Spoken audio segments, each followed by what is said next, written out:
My wife said that she wants space. She's not sure of us, but sometimes she really wants to get together. She wants to have family time. She does want to be around me sometimes, but doesn't want to be around me other times, especially after closeness. So we get close, we have a good night. It seems to be intimate and sexual and connected. And then the next day, she's as cold as ice and she pushes me away. What's going on here? That's what Cynthia and I are going to talk about today. Cynthia and I are teachers and we're certified coaches. It's okay to have a good relationship. That's what I like to say, that it's okay and it's good to have a healthy, connected relationship. And no matter what else, other rage bait or clickbait, it's okay. It's okay and good to want a healthy relationship. So today, even if she fights it, she feels herself most when she's around you. So, Cynthia, we've talked about, and you've talked about a woman's masculine shell. Maybe that next day when she feels that there was a lot of intimacy the day before or the night before, she kind of shells herself off the next day. And why is that? Let's start there. So basically, why would a woman back away the next day after feeling closeness? Why is that? Yeah, and I'm sure that's unbelievably confusing. What's happening for her is she does feel the power and the strength and the solidity of you. She feels your riverbanks. And so the night before, she was more watery and flowing through your riverbanks. And then the next day, when she's kind of gathering herself back, her own shield, her own masculine, her own riverbanks, if you will. There's, oh my gosh, I became vulnerable again. I became watery again. And whatever story she has about that, mostly about herself, that's why she withdraws because she felt the power of you. Hmm. She felt the power of you. Most women of the men that we speak with aren't open about that. They don't share what they're going through. They seem to be collapsed in on themselves. And I'm not sure why. Most men are not sure why in particular. I grabbed this comic, this comic with, death on the therapist's couch. And it says, the therapist says, let's explore this feeling that people are trying to cheat you, right? Trying to cheat death. Now, the vibe that men get and that I get when I'm talking to husbands is that she feels like he's trying to cheat her in some way. He, it's like she feels as though he's trying to manipulate her in some kind of bad way, whether it's intentional or otherwise. What's that maybe at its core? Yeah, I mean, it really goes to more of a woman's instinctual brain where she is more set up than you to be the water to flow into. And so she feels that in herself. She has a story about it being weak or bad. She has a story from, well, see, in the past when I flowed into him, when I was more this way, X, Y, and Z happened. And so today, in her, there is this, she feels the pull towards you. And because she's not cognizant of it in herself, she's not aware of this is something in her, a skill she needs to practice the ebb and flow. She feels the pull as something that you're doing wrong. Hmm. She feels the pull as something that you're doing wrong because she's not aware of how to deal with the pressure inside of her of that. Yeah, that's a great way to put it because it does really feel like a pressure, a pull. And women in their mind are very easily going to want to go into pressure feels like it's she's going to make it all bad as opposed to understanding that's kind of the ebb and flow of being a watery being. You will feel pressure, you will feel pull, to get very whimsical, the moon will pull on you whether you like it or not. And a woman's journey, a woman's responsibility is to go, oh, okay, that's who I am. And then to practice skill with that. Yeah, we want to talk with you guys here live. Before I pressed record, I asked what this might mean to you when a woman feels herself when she's around you. Some men said this is a positive thing, like she can't help but be attracted. She can't, and maybe it's a negative thing, she can't help but feel pains from the past when she's around you. Or she's trying to shield herself because she doesn't want to engage with you. So we'd love to talk with you about this. How have you faced this kind of a thing? Either now or in the past in your life, in your relationship, her feeling herself when she's around you, or her closing herself or opening herself to you. Let's talk with you about this. Mute yourself. Come on in. So a bunch of other guys came in here too. Nevin's here, Bill's here, Dave came in, Jim's here.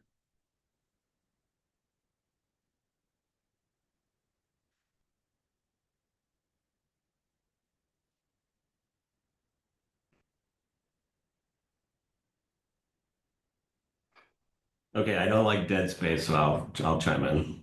Go for it, Bill. Yeah, good to see you. Good to see you. Um, I feel like and speaking about my like ex, like I just felt like there was a whole like she said she didn't feel anything with me towards the end, and it had been a while that, like I did anything for her. And as we reached the end, the harder I tried, the further just it made it worse. Like one of the things she said to me was if you had kept trying like that, it wouldn't have turned out as, amicable as it did. That was painful to hear. Huh. So if you had kept trying, it wouldn't have been as amicable because Yeah, what she would have been that so disgusted that what she something bad would have happened. I don't know what that meant. And there were so many things that like I don't know what she meant by it, but obviously there was animosity for me, like trying to keep our marriage together. And I'm like, well, geez, if you would have told me that a while ago, I would have stopped, you know? So, Hmm. How do you make sense of that intellectually for yourself? um, I don't, she simply fell out of love with me and recognized that she had made changes or she changed, went kind of like way towards the masculine side of her being.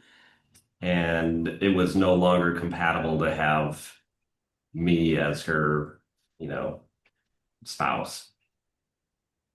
And so that's that's what I've chalked it up to. Like whatever it was, I don't think I'll ever know the real answer because she never would, open up to me to allow me to understand really what she was feeling.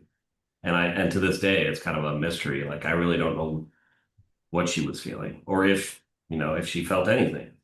So that was I mean, something I've had to just sort of like, okay, I'm not going to get an answer on that one. Hmm. And you can do your side of things, but if she's just going to stay closed down, there's nothing that you can do to force her to open or force her to want to be in relationship. Yeah. Right. And that maybe was the thing that said, if you had kept trying, was like, I don't know, maybe I was trying to be too forceful to like, oh, well, let's do this. Let's try this. Let's go there. Let's do that. And maybe that was the part that was like just like further pushing her back away from me. Hmm. Yeah. Thanks, Bill. Thanks for getting us started. So, Cynthia, what we know Bill quite a bit, right? And with what he's saying right now, what do you see from her side? Why is this? What does she mean by it wouldn't have been as amicable had you kept trying? What do you think that means? Yeah. Gosh, Bill, what you said made so much sense. I feel that you're spot on. She moved into her masculine. She was holding tight to that. And when a woman solidly moved into her masculine, when she feels what she might call like pressure from someone else, like, hey, let's do this, let's do this. It All I can picture is like the ram with horns. For her, it's like I'm gonna ram horns with you because she's getting something out of being her own kind of alpha energy. And so anything else feels like a direct competition to that. And then unlike where I might see the incredible masculine energy really thrives on someone challenging, like, oh, let's move forward in this. She's going to see that with a great deal of, I guess the good word is disdain, just because she's claimed her turf. And any challenge to that is how could you challenge me? That's so spot on. And that's what I felt from her was like, wow, you really disdain me. I'm just trying to keep our family together. And, that nailed it perfectly. Like she's just solidly in her alpha and I was challenging that. So, yeah. Yeah. Thanks, Bill. What do you think? So I'll press pause on you, Bill. Thank you. What is it? Why would she go into her alpha? What does that mean for you? What does that mean when you say she went into her masculine? Imagine a man's just watching this for the first time. What does that mean? We'll go over to Luke, and I saw Justin put in the chat too. I'm gonna pause for a moment because I'm like, oh, have I ever put words to that? I think it goes back to she's getting something out of that stance. Even scientifically, whoever's leading the group of people or the one in charge, there's certain brain chemicals that happen. There's certain serotonin that the leader gets leading a group of people. And she's feeling that. She's feeling not power within, but power over the situation. It's a really good way to turn masculine shielding into a very still, solid point. Like, I'm a statue, nothing literally or figuratively will penetrate me. It feels good to be in this place. And part of me is like, oh, what a horrible place to be for her. And what a horrible thing for her to emanate the disdain of that to people who, a person, a man who's loved her and is wanting to guide. And then another part of me can empathize with when a woman's choosing to be in that alpha state, like I'm stone, nothing will get to me. It can feel like a really good cast or shield against anything that is vulnerable or softer. And I understand that for sure. The problem with that is at some point that cast that I won't feel any vulnerability, softness, any part of that. At some point in her life, that's gonna unravel because that's an unsustainable stance. Hmm. Yeah, that's well put. Yeah, Luke, come on in, please. Yeah, this was just really quick, but um, it made me think of the bridge analogy that you often use. And, maybe the step before that disdain is the feeling of being like continually pulled into an unsafe Hmm. situation. Like you told me about, you know, the bridge is crumbling under my wife's feet and I'm trying to pull her back onto it. And, what does that do for her view of me? And I could see how that would create anger at first and then disdain as you continually try and pull her into an unsafe situation or a situation she perceives as unsafe. Right. At the end there, that differentiation of what's your intent and what is her perception are related Yeah. to different things, right? Yeah. So is she perceiving that you're trying to pull her into something unsafe versus what are you trying to do? Are you trying to just fill a hole within your heart? Are you trying to get certainty because you feel scarcity in your life and you're white knuckle gripping? Or is she just wanting to feel safe and feel nothing, kind of the shield of nothing? What would you add to that? What would you say about Yeah, I think so. The continuum of a woman feeling safe, I feel like I can ride both sides of it. I can ride the side of there's no perfect echelon she'll ever reach with you or in any kind of intimate relationship where it will forever be the horizon of I feel perfectly safe. And then there's all the way down the other parts of the continuum of, yeah. And maybe there are covert contracts along the way that she really sensed. Uh, I even think now how I respond to, you know, women messaging me on Facebook Messenger and they're like, hey, how are you? Or happy birthday. Or it's all like, I just want to connect with you. But underneath, they want to sell me something. Because I've had poor experiences of really opening and being warm with that avatar before, I feel a great deal of disdain now. Like how dare you try to rope me into softness and connection with you when you really have something in the back of your mind that you're trying to get from me.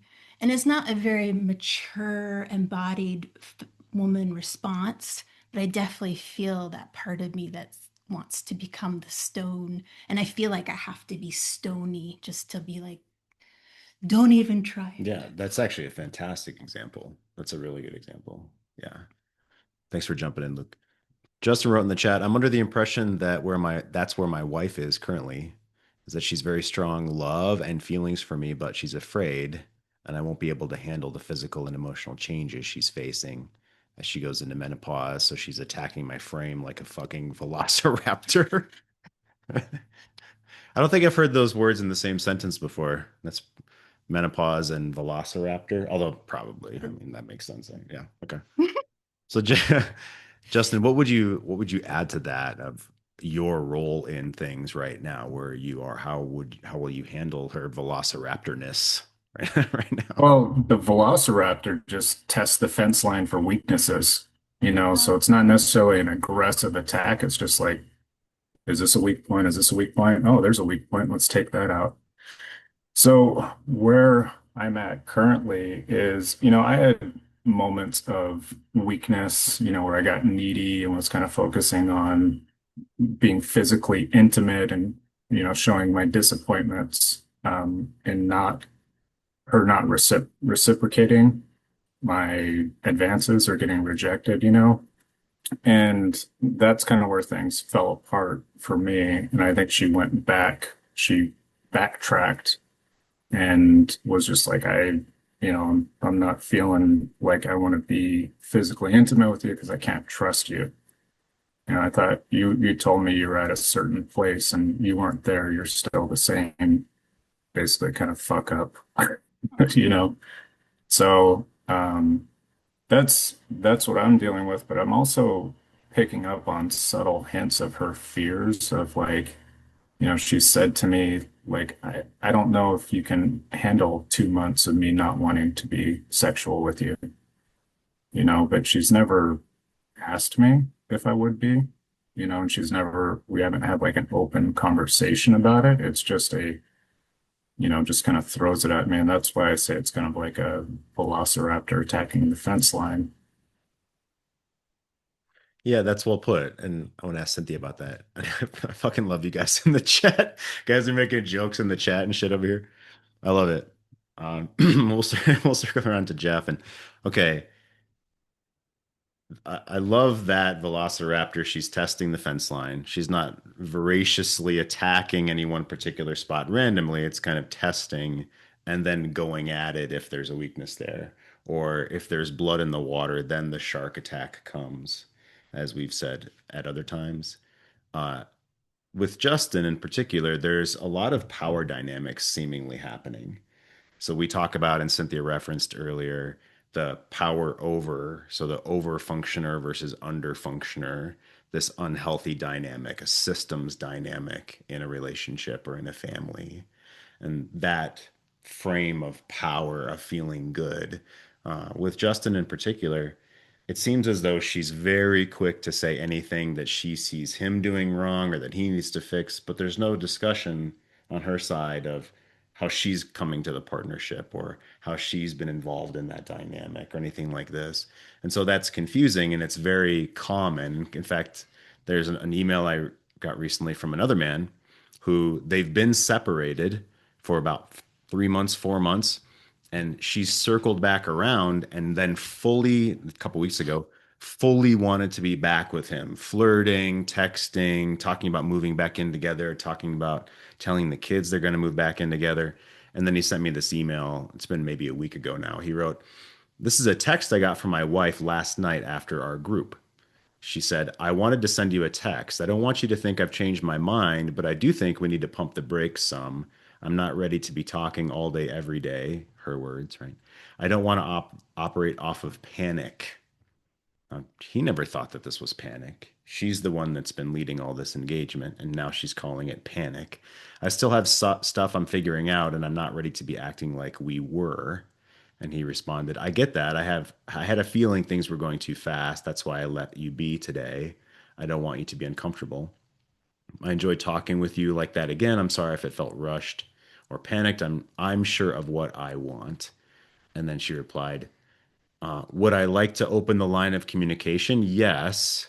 Maybe a therapy session first or something, but I don't want to confuse the kids, and us FaceTiming and flirting in front of them, I don't think is smart." Now Cynthia, she's initiated all of that. She's been initiating talking, flirting, suggesting FaceTiming, suggesting telling the kids. And then since then, over the past few days now, it's been pretty much radio silence. He emailed me again this morning. It's been pretty much radio silence. He's trying to do his best with that. So why would there be panic there? Why did she say panic? What are you seeing? Yeah, that's a really interesting phrase that she used. You talked about the power dynamics of who's over functioning and who's under functioning.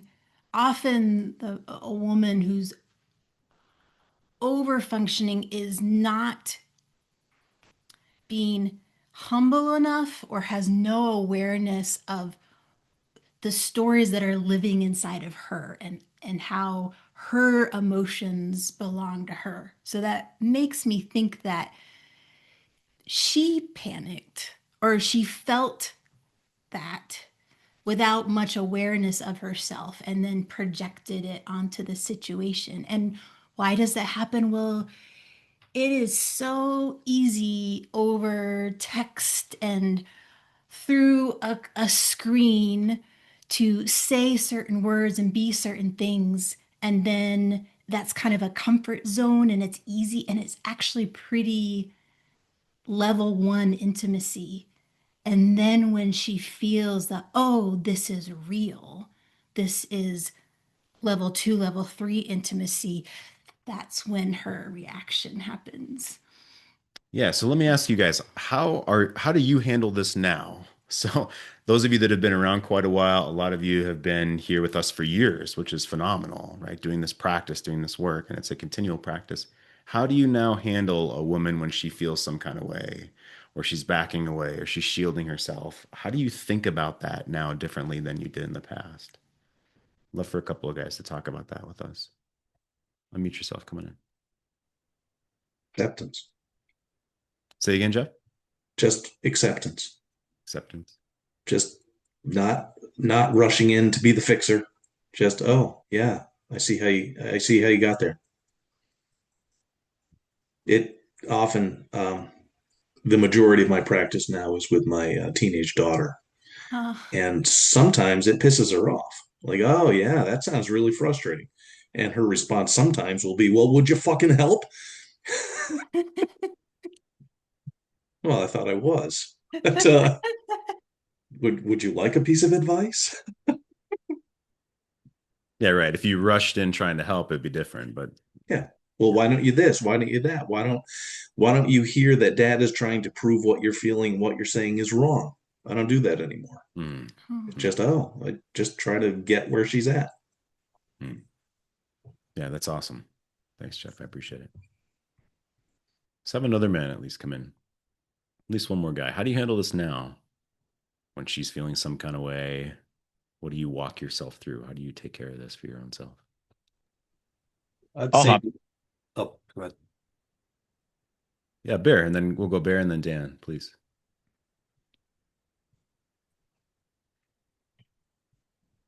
Yeah, well, it doesn't even matter if it's her. Like I've ran into plenty of emotional men who feel a kind of way too. But if any woman acts a certain way, or anybody for that matter responds, but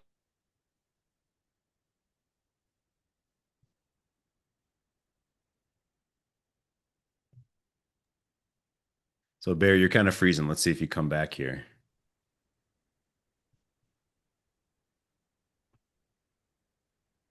usually tell myself, if I can step away and verbally talk to myself, I'll just quickly be like, hey, it's nothing personal. This literally is not a me problem.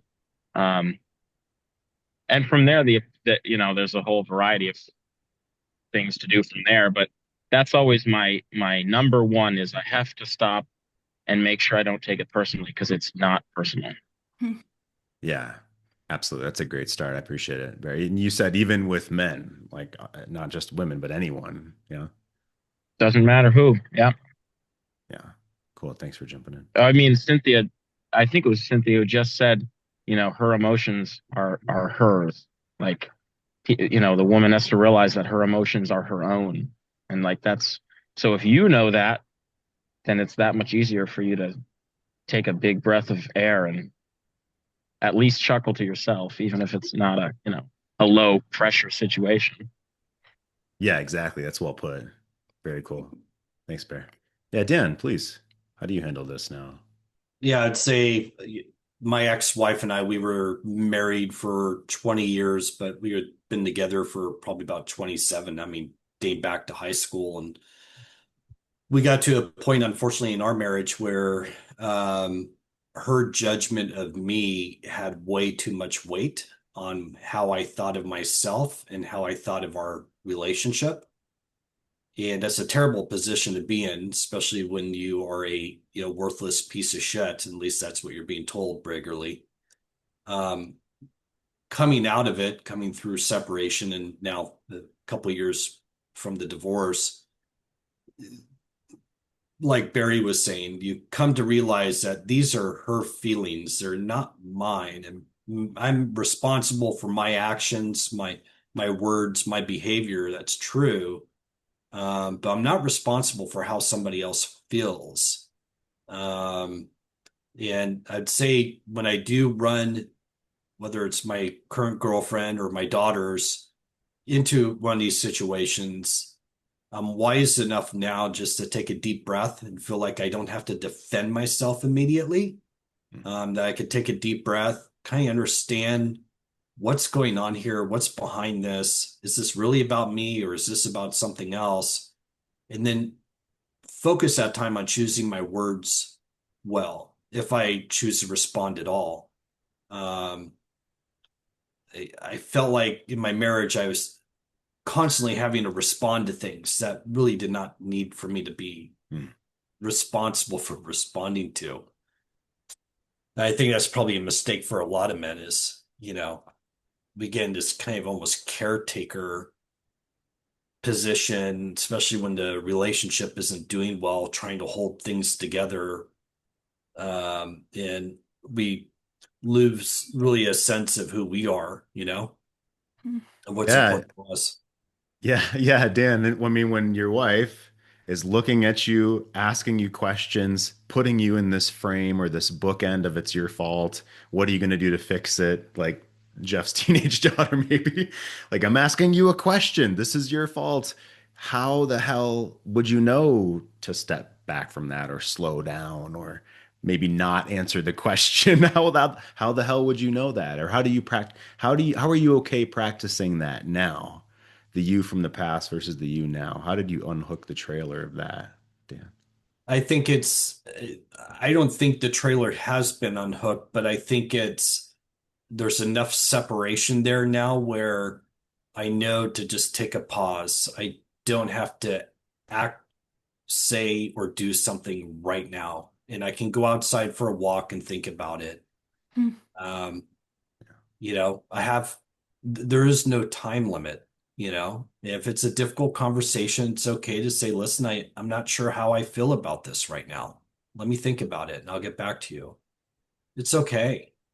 Um, it's practice. So it's something you have to exercise uh, all the time. And I don't always get it right, but I try to do my darndest. I did have an issue with my oldest daughter this past week. She had said something to family that wasn't right, that was really out of place.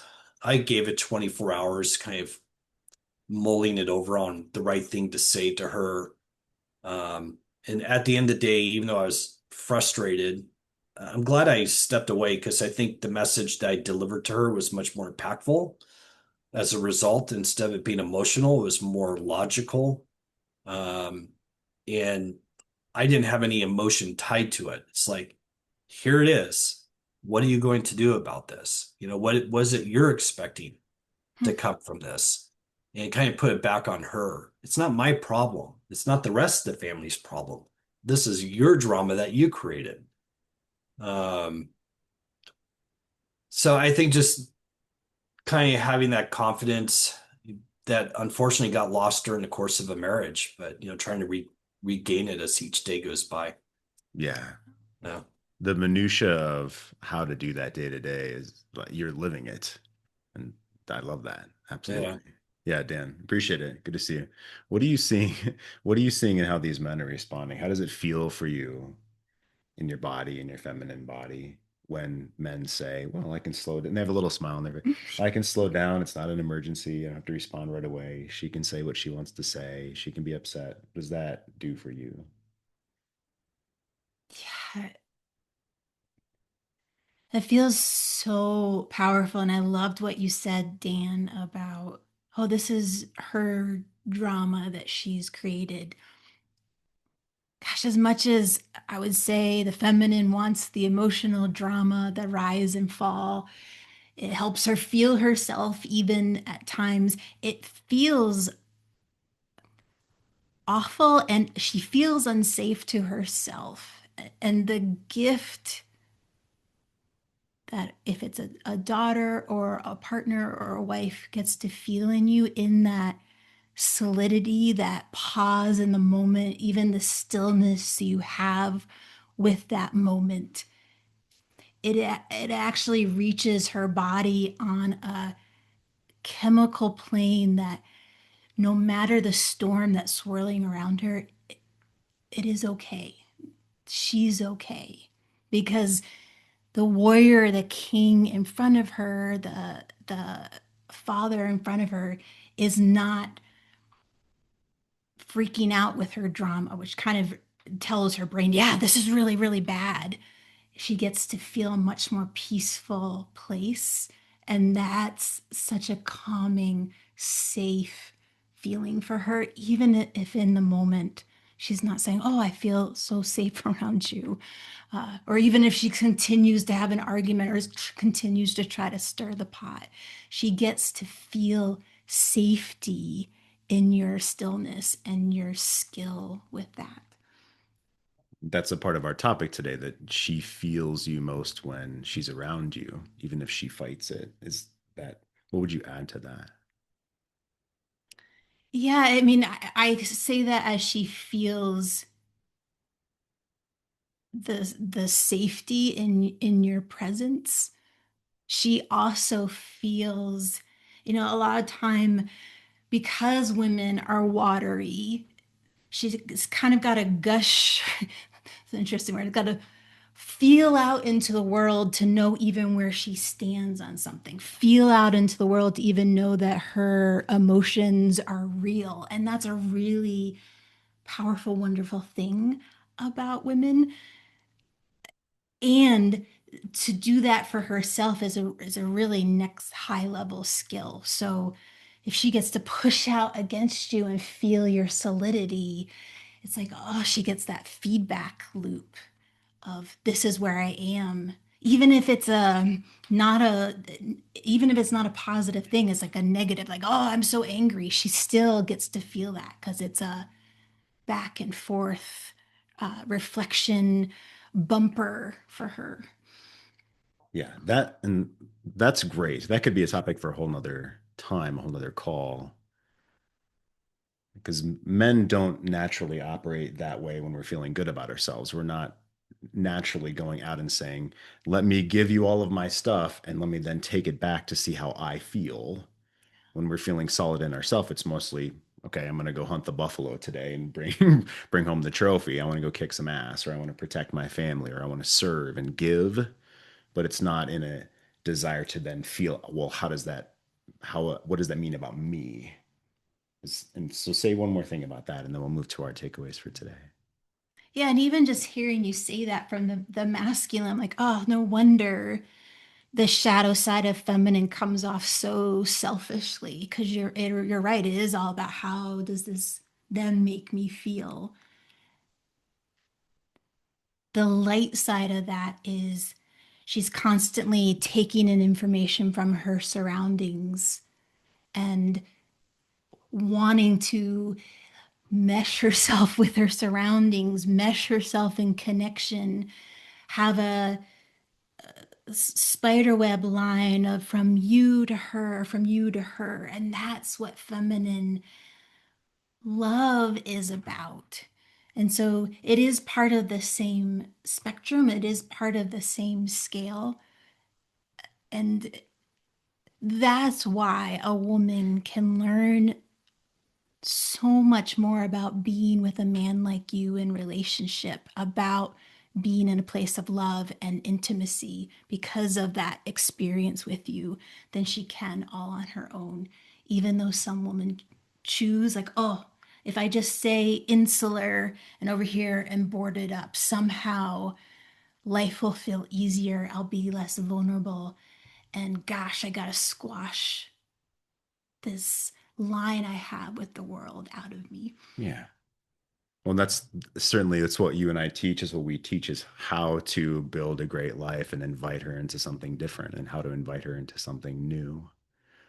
All right, let's do some takeaways for today. Even if she fights it, she feels herself most when around you. Number one, you can only control yourself. Number two, and yes, but you can also influence her too.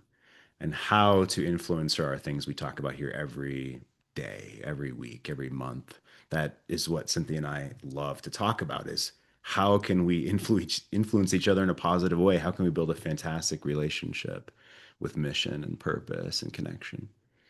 And your intention as a man matters, your presence matters, and your emotional self control matters. And I'd love you guys to give examples of those things. Well, what's my intent? Not to change her mind, but to be a deep man, a lover in this moment, a man with patience. How do I bring presence, and how do I control my emotions in a positive way? So give us one more takeaway for today, Cynthia, and then we'll see the men next time. Please, what does this mean to you here? Yeah, I guess you can influence her too. I love being on these calls because men like you have the skills to use this incredible power of your masculine energy to invite openness in her and blossoming in her. And I know, again, there's plenty of stories of, she's decided to be the ram on top of the tower and doesn't want any of that. But the power you have, I wish I could express. You are a gravitational pull.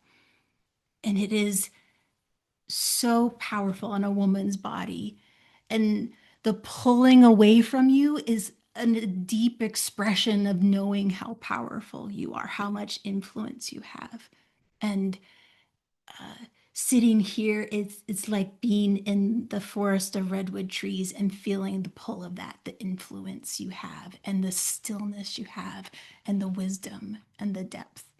And that makes me so excited for the women and the feminine energy who gets the privilege of being in your life, of being in that forest with you.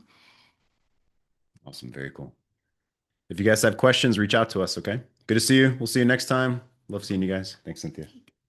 Bye, guys. See you next time. Ciao.